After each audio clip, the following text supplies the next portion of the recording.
Hello guys and welcome back to Auto Craze. So today I'm out with a new informative video, and in this video I'm going to concentrate on things you have to take care and things you should know before thinking of upgrading your car with an aftermarket equipment. I can just tell you one thing guys, stay until the end of this video if you're thinking of upgrading your car with any kind of aftermarket equipment or you'll regret it later. So without any further delay, let's get started with the video.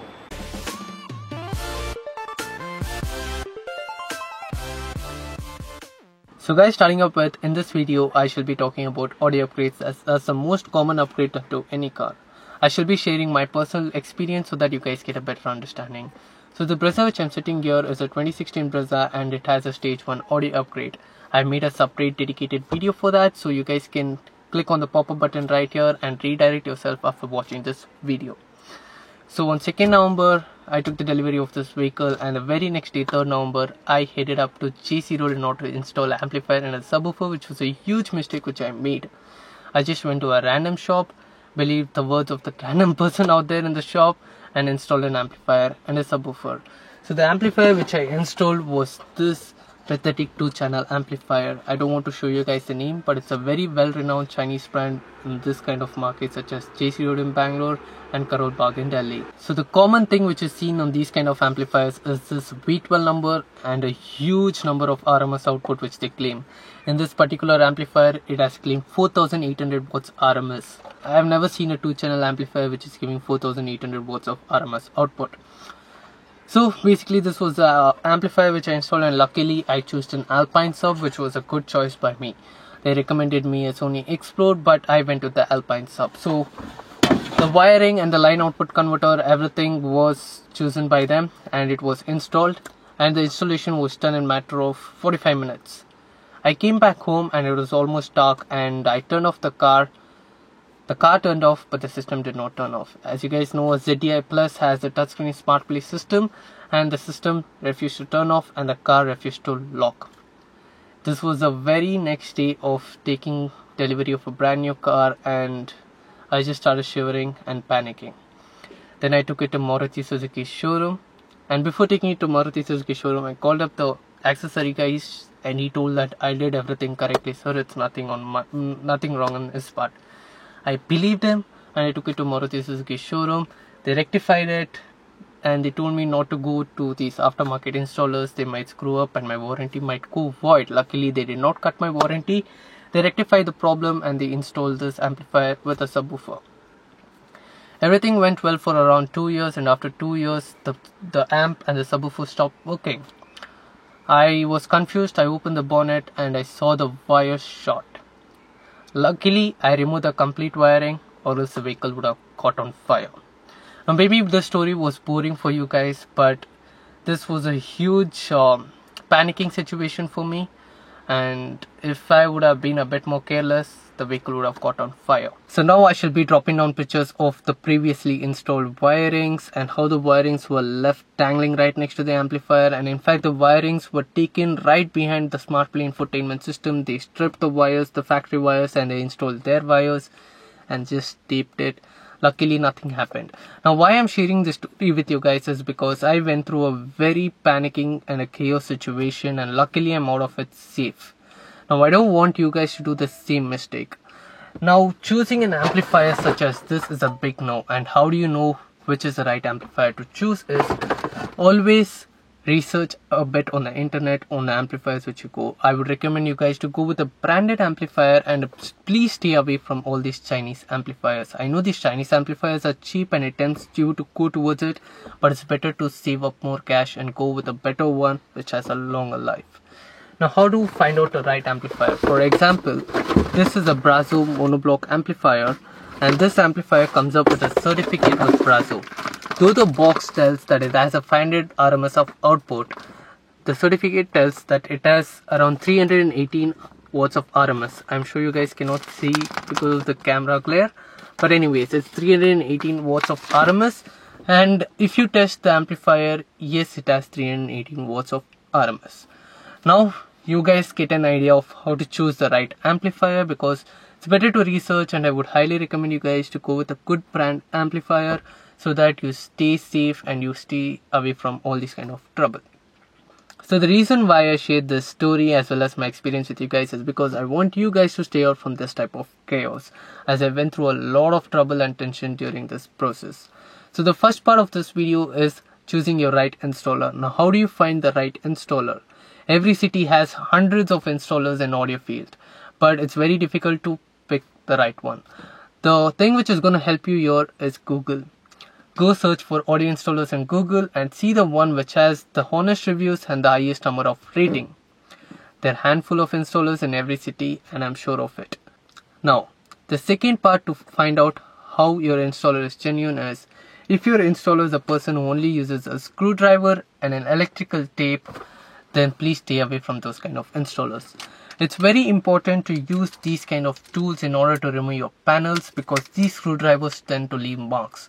Now these marks are also there on my panel, as the previous installer had used a screwdriver and still that mark is visible.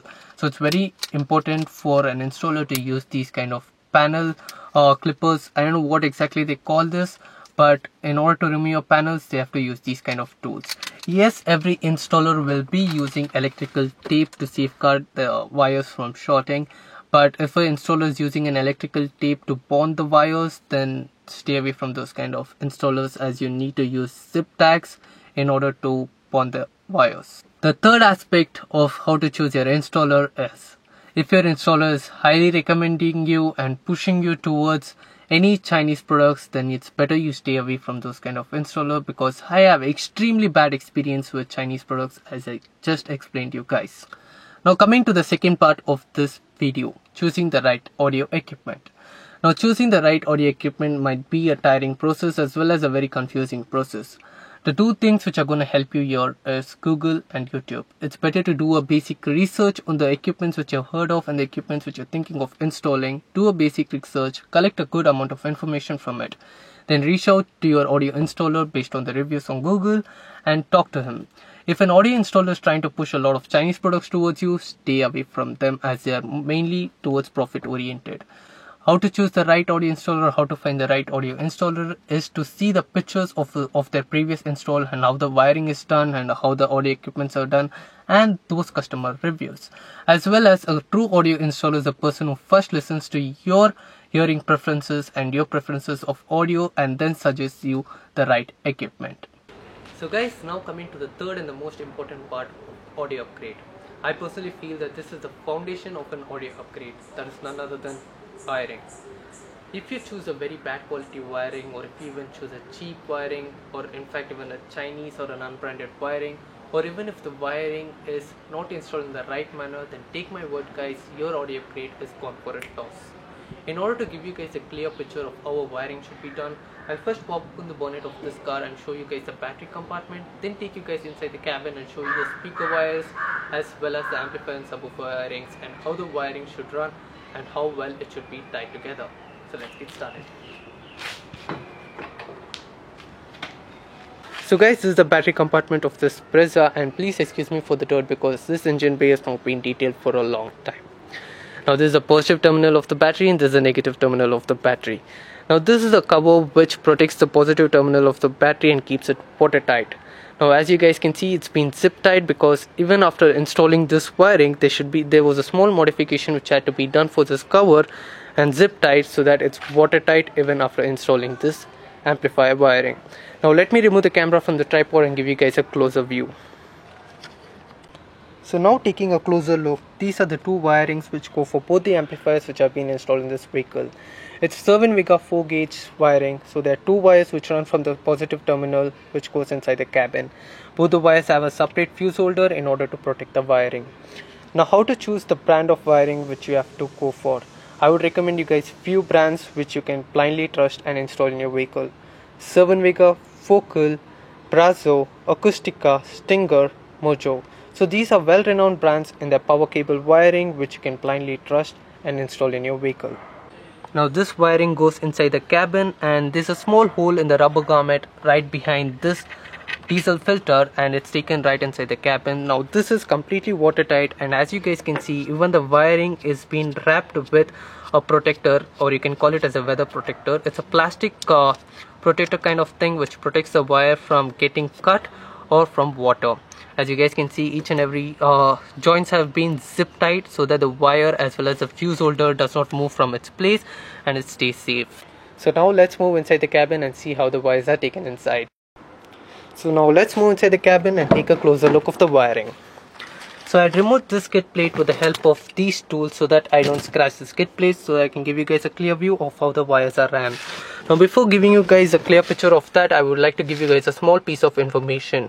Now if your audio installer wants to install your amplifier and decides to go and takes out your factory installed infotainment system and strips wire from it, then please stay away from those kind of installers because they don't know what they're doing.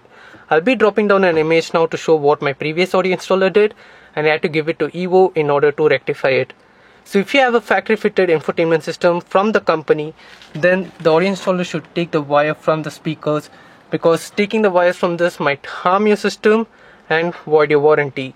But if it's taken from the speaker, your warranty is safe and nothing will go wrong with your system. Now coming to the wiring, as you guys can see, there are 2 power cables and 2 trigger cables along with few speaker 16 gauge speaker wires which are ran through the cabin from the skid plate. So the power cables are brought into from a grommet down there, as you guys can see there. So from there it's brought into the cabin safely and it goes right behind to the rear passenger door. As you guys can see, it's neatly brought through here and it comes right out of this place. As you guys know that I have installed my amplifier behind the seat and not under the seat, so if it's installed under the seat, then right from there it'll come right under the seat from the carpet. As you guys can see, the wiring is pretty much neat and you can't see any wiring dangling here and there.